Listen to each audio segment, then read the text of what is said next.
So are you ready for this, Gigi? Look at the look on her face. I look at joy, people. Can you see that? I'm so looking forward to this. KVTV. This is great.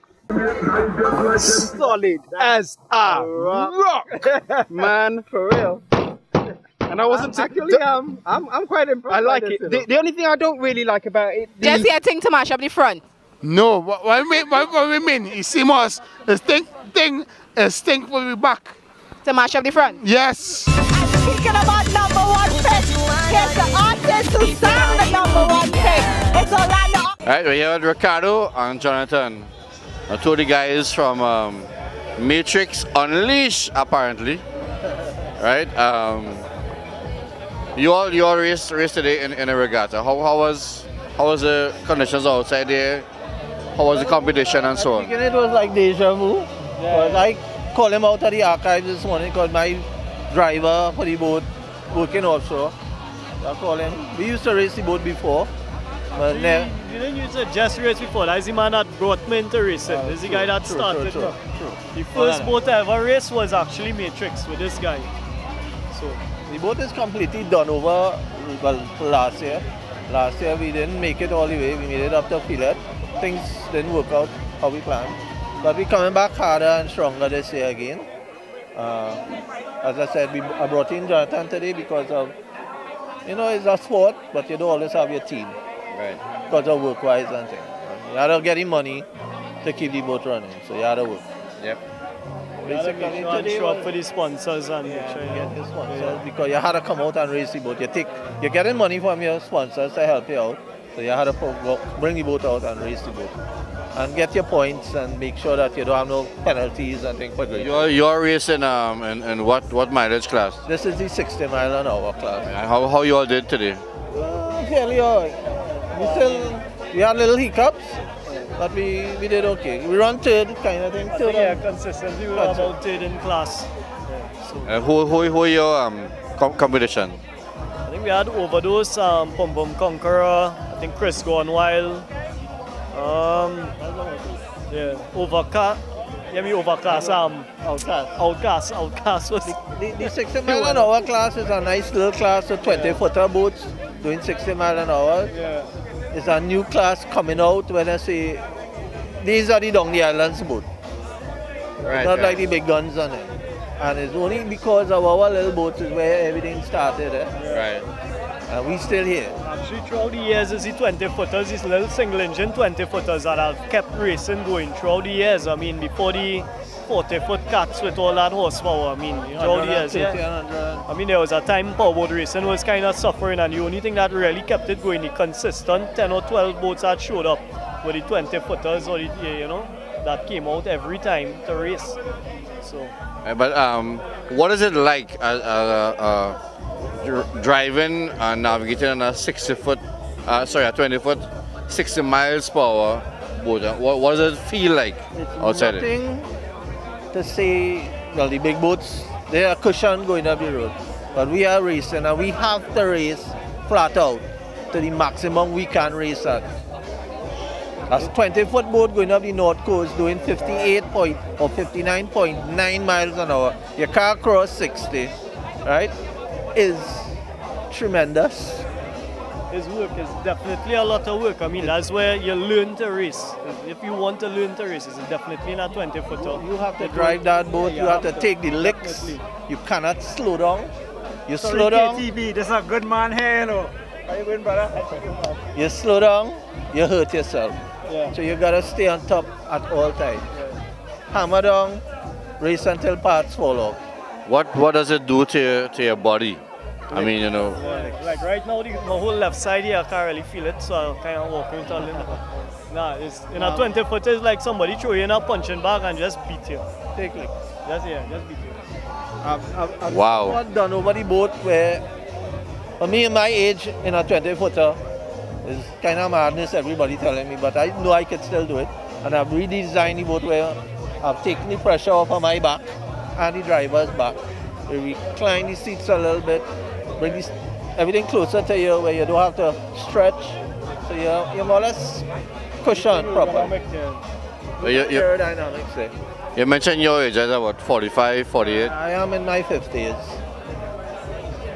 And I've been racing since God knows when. Yeah, boy. In your 50s, but it doesn't show, eh? It's in the watch me, it's in the bloodstream. Can't get rid of that. And you get the sleepless night started already 2 weeks ago. Not sleeping, deja vu, insomnia steps in, you only studying, you know, preparation, everything. That is what it's all about. See it in your mind, especially this time of year, great race coming around. So when you called me, it was raining. I was like, still couldn't say no. Still couldn't say. As much as I wanted to stay home and sleep today, just couldn't say no. This morning it was dark clouds, heavy rain. Look how the evening turned out. And we had a good day racing, no mishaps. Needed Wow. boats outside and you know more. So. But it's all about people who race the set of races they have for the regattas line up to the great race August coming. You need 3 races or 4 races. 3 races, isn't it, right? Yeah, I think three three races inside in order for you to not have penalty points and being staggered start and the race come. Oh, right. This was my last race that I needed to race. If I didn't race today, I'd have been penalized and I would have to stay in the back come great race morning.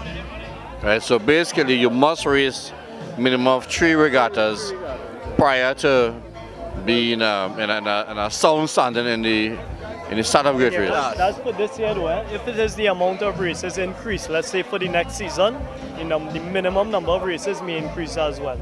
So it really depends on the season and how many races we're gonna have. Well, like a day like today, right, with your boat, right, what's the cost factor like for this one day event, you know? At the beginning of the race, for the briefing, they told us there were 4 markers outside there, but really and truly with all the branches and trees in the water, it came up like about 20 markers you were going around trying to dodge all that. You know, when I say cost factor, I mean not the actual cost, but like money-wise. Money-wise, it's always money. You have to have money to spend. You have to have preparation of the boat. Every race, you always have to prep. Like, we suffered a little minor problem out there. Can I average cost, like? You're looking at, for my boat, about my size, right, anything close to about $7,000-8,000 to get that boat ready for regatta. Woo! And great race, I imagine, will be more. Yeah, because there's a lot of logistics you have to put in place. You have to have money to race, to go, gas-wise, to come back, gas-wise, place to stay in overnight. That's just that part of it. And you see, on top of that too, great race is not just the day of racing. Remember, it starts, you have boat show. You have all these different, you have to be running your boat, testing your boat consistently before you even touch the water on great race morning. You want to know that your boat is ready at racing. So you have all the gear oil and stuff like that for the engine.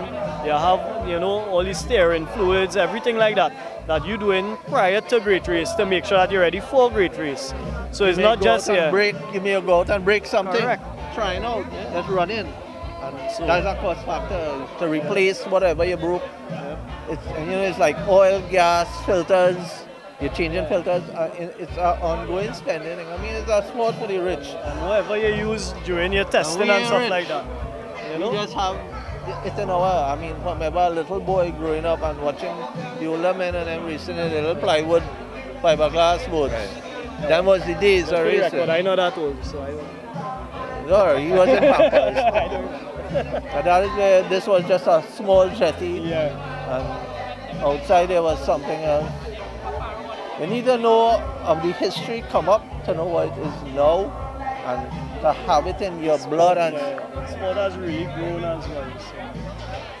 And I am staunch for local.